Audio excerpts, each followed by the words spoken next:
ছাদ ঢালাইয়ের আগে লোহার রডের মাঝে দেওয়া হচ্ছে বড় বড় প্লাস্টিকের বল। কিন্তু কেন? ভবন নির্মাণের কথা ভাবলেই প্রথমেই আমাদের মাথায় আসে কনক্রিটের ছাদ। এই ছাদগুলো মজবুত হলেও এগুলো বেশ ভারী হয় এবং প্রচুর কনক্রিট লাগে। এতে খরচ যেমন বাড়ে, তেমনি ভবনের মোট ওজনও অনেক বেড়ে যায়।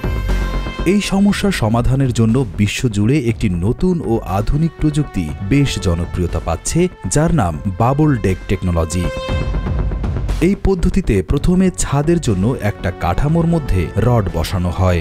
এরপর রডের ফাঁকা জায়গায় রিসাইকেল করা প্লাস্টিকের তৈরি ফাঁপা বলগুলো বসানো হয়। সবশেষে এর ওপর কনক্রিট ঢালা হয়। প্লাস্টিকের বলগুলো কনক্রিটের যে অংশটুকু অবকাঠামোগতভাবে খুব গুরুত্বপূর্ণ নয়, সেই অংশটুকুতে ব্যবহার করা হয়।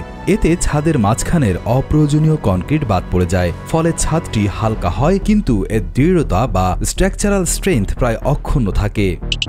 আমাদের ভিডিওগুলো ওয়েস্ট বেঙ্গল ইন্ডিয়া থেকে দেখছেন পরিতোষ পাইন, আহমেদ রিপন মাল দেখছেন শরীয়তপুর থেকে, দিনাজপুর থেকে দেখছেন মোহাম্মদ শাকিল ইসলাম, মোহাম্মদ জহিরুল ইসলাম দেখছেন মাদারীপুর থেকে, আমিনুল হক অপু দেখছেন আরব আমিরাতের দুবাই থেকে। আপনি কোথা থেকে দেখছেন তা জানিয়ে দিন কমেন্ট বক্সে।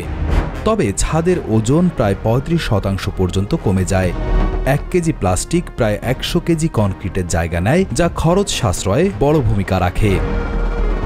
ছাদের ওজন কমে যাওয়ায় ফাউন্ডেশন, কলাম এবং বিমের ওপর লোড কম পড়ে, ফলে পুরো কাঠামোটি আরও মজবুত এবং ভূমিকম্প সহনশীল হয়। এর অনেক সুবিধার পাশাপাশি সীমাবদ্ধতাও রয়েছে। সাধারণ কনক্রিট ছাদের তুলনায় বাবল ডেক ছাদের শক্তি কিছুটা কম হতে পারে।